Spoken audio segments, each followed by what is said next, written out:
This happened long ago when I was in high school. My mom just recently found the paperwork about it when she cleaned out her office upon retiring from the police department. I remember being upset and scared when it happened, but reading the details as an adult, it sounded even worse than I remembered. I was a 17-year-old girl working in a flower and gift shop. It's nighttime. A man comes in, short, overweight, balding, 40s, creepy. He tells me about how he needs an apology gift for his girlfriend. So I offer her a bouquet. Obviously, it's a flower shop. He says she doesn't like flowers because they die. This was the first weird thing, as he came into a flower shop.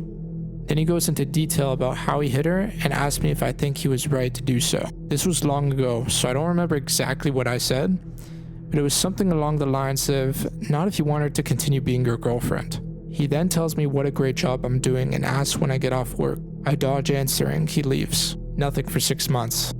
Then right before Valentine's Day, he walks in the door 1 minute before close. It was dark, and from the outside it looked like I was working alone, as my coworker, about a 40-year-old female, was in the bathroom. Instinctively, it felt like a predator had just entered the room. You know when something isn't right, and everything felt not right. I then noticed he has a tarnished revolver tucked into the front of his windbreaker, which is halfway unzipped. It was obvious he wanted it seen. I quickly scribbled a note to my coworker that said he has a gun, and handed it to her when she came out of the bathroom. She calmly walked to the phone and looked at me, wordlessly asking if she should call the cops.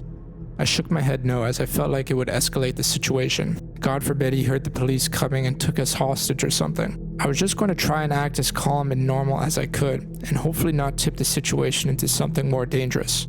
He spends 15 minutes wandering around what was a fairly small shop. In retrospect, he was probably waiting to see if my coworker would leave, as it was now well past closing. Finally, he places an order for pickup on Valentine's Day, which gives me his name and info for the police report I'm sure as hell about the file. He buys a card and pulls out a wad of $100 bills, which he slowly thumbs through as if he was looking for the right one to pay for his $40 order. I ask him if he wants a bag, as it wouldn't be very inconspicuous if he just showed up at home with the Valentine's card. He replies with, "No, I didn't feel like being inconspicuous tonight," which seemed like an obvious reference to the gun hanging out of his coat. He leaves and we quickly lock the door and watch him sit in his truck outside. We were not about to exit the shop until he was gone. Finally, he pulls out of his parking spot and moves to another spot further away and continues to just sit there. I'm not sure how long we waited, but he finally left. I called my mom while I was crying. She called the police, who came to the shop the next day to take a report. I told my best friend at the time what happened. She told her mother. Her mother happened to work with the man and informed security at her job. She said he was very weird, creepy, and liked to talk about weapons a lot.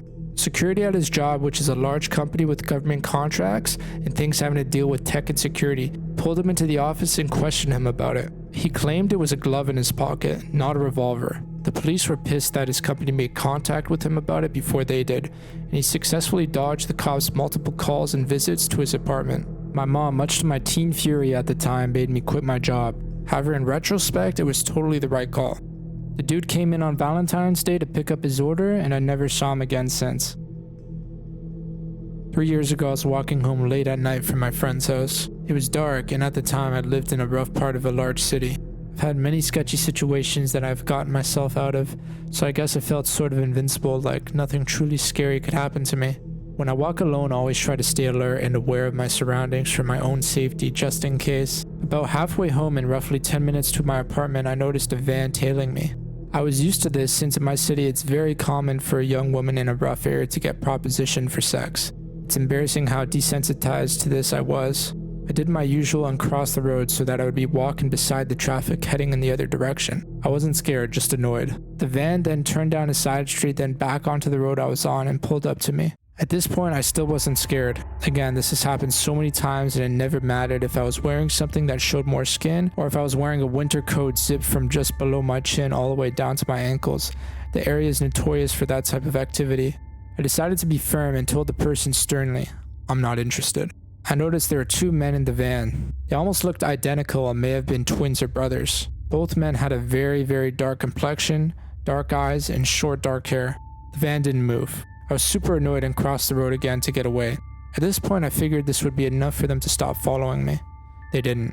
I kept circling back every time I crossed the road. I've never had to put that much effort into getting a horny pervert to leave me alone, so this is when I started feeling unsafe. They zipped by me at the speed the traffic was flowing in, and I yelled for them to F off. I thought it finally worked. It had been 3 minutes and I hadn't seen the van, so I thought I was in the clear.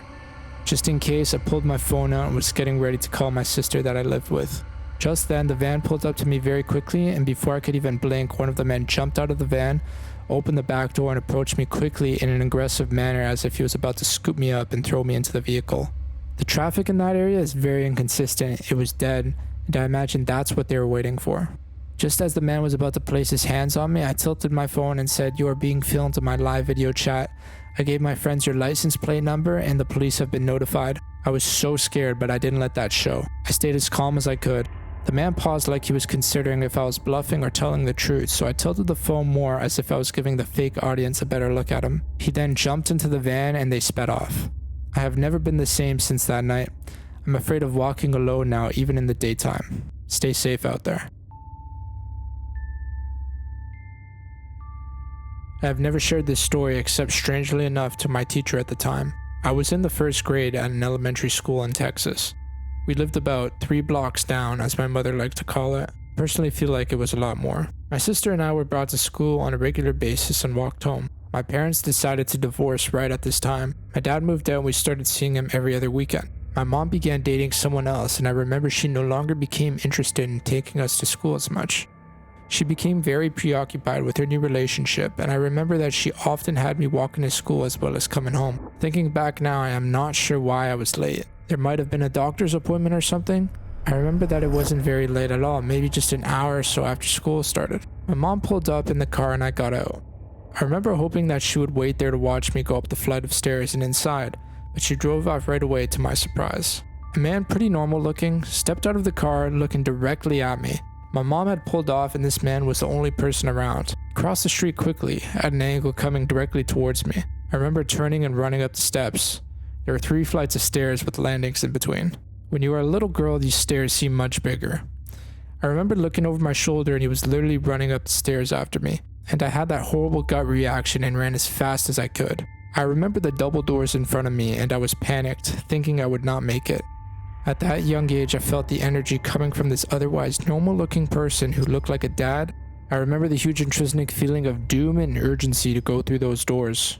I did, and I immediately turned around and saw him standing on the second set of stairs. He just stood there looking at me as I looked at him from inside the building. And then he looked very frustrated and turned, walking away back to his car. I remember telling my teacher about it. Maybe a week later, a police detective showed up to interview me about what happened. This makes me think that it may be connected to something that happened in the area at the time. I don't think I've ever been that afraid in my life. Unfortunately, the police came back with no leads, but on the bright side, I never saw or heard anything about this person again. There's no telling whether or not I'd be alive if he got his hands on me, but I'm glad that remains a mystery.